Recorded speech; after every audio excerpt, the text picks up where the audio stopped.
Jason and I have been in similar circles for a long time. We were both astral artists from way back in the day. We both have ties to Philadelphia now, I think. But we had never played together up until just a few summers ago at Kingston, at the Kingston Chamber Music Festival in Rhode Island. We played the Gnattali piece that we're going to be playing on this program. And it was so much fun. I had such a blast. And I had never played a duet with guitar before. Jason's much more experienced playing duets with cello. So it was a totally new experience for me. And one of the things I love about it is that the cello can sound so much like a guitar, you know, with stuff like, you know, that kind of thing.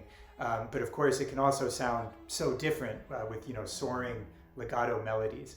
And that's what's so great about this combination of instruments, I think, is the fact that they can mimic each other, but then also be completely different.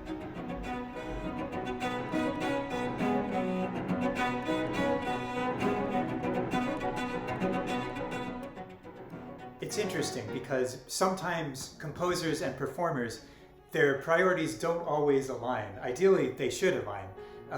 But composers, of course, they want their music to come across to the audience in the best possible way. And performers want that too, but they also, they don't want to fall flat on their face. They don't want to mess up, play out of tune, something like this.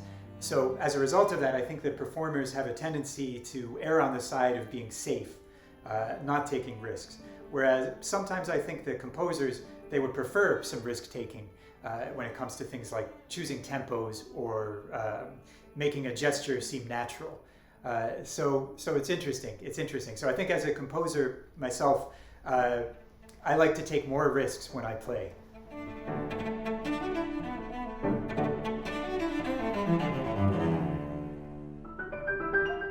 This pandemic has definitely shown me that just how for granted I took being able to perform in front of live audiences my whole life, and to suddenly have that gone, it's been difficult because I just love playing in front of people so much.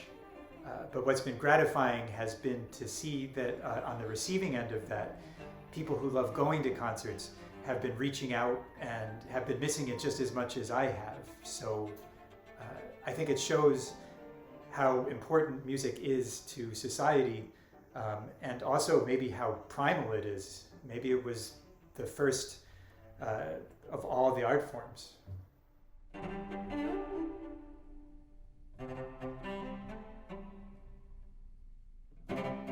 I don't know if it's my favorite of the pieces that I wrote for this project, but there's one based on a song by Rihanna, and the song's called Work. And it uses this crazy two-handed pizzicato technique, and it begins like this.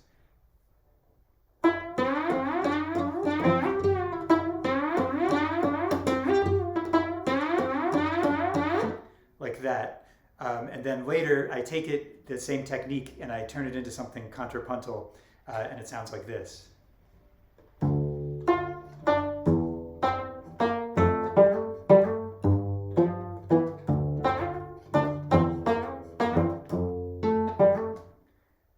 And then a few months later, I had the idea of taking the same technique and making it chromatic.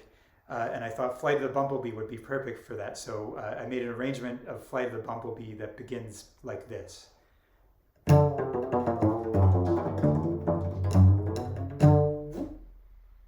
So it was fun to see how just a simple idea like playing with two hands could then evolve.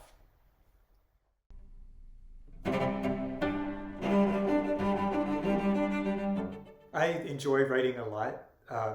But perhaps not too unpredictably. Most of the writing I do is just things like program notes.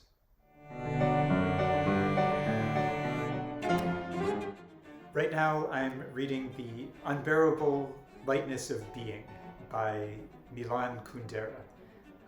And it's not my favorite book in the world, but it does contain more explicit references to music and chamber music than just about any novel I've read.